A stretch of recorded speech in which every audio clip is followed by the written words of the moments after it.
इस्लामाबाद में कंटेनर से रास्ते ब्लॉक करने के खिलाफ केस की समाअत। वकील की जानिब से आलिजा कहने पर अदालत ने बरहमी का इजहार किया।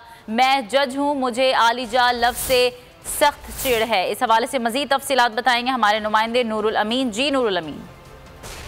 अभी देखिए, इस्लामाबाद में कंटेनर के रास्ते ब्लॉक करने के केस के खिलाफ ये केस की समाअत की है। जस्टिस मोहसिन अख्तर कियानी ने इस केस की समाअत की और इस हवाले से गुजार जो हैं उनको जस्टिस मोहसिन अख्तर कियानी का कहना था कि धरनों के हवाले से वाक़ई फैसले जो है वो आ चुके हैं और उनको जो है वो पढ़ कर हैं। और उसके अलावा उन्होंने कहा कि धरने अगर होंगे तो रुकावटें भी होंगी और जो तमाम सियासी पार्टी हैं वो प्रेशर ग्रुप बनी होती हैं और इसलिए मुल्क जो है वो उसको जरमाल बना लिया जाता है।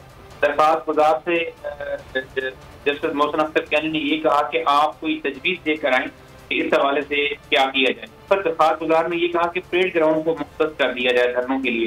इस पर जस्टिस मोहसिन अख्तर कियानी का कहना था कि परेड ग्राउंड की बजाय अगर परेड को हम करते हैं तो उसमें क्या मुज़ाहिरा है।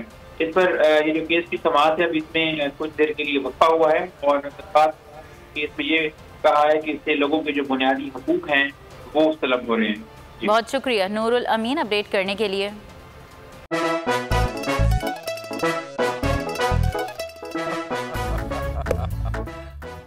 आज इनको फंसा दे।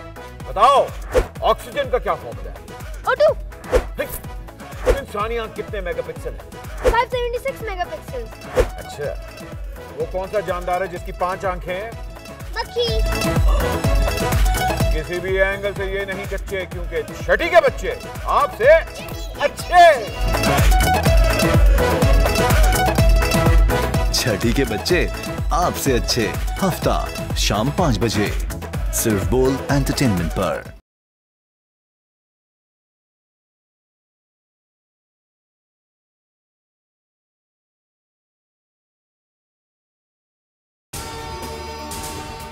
अगर आपको ये वीडियो पसंद आए तो लाइक पर क्लिक कीजिए, सब्सक्राइब करें और बेल दबाएं ताकि कोई खबर रह न जाए।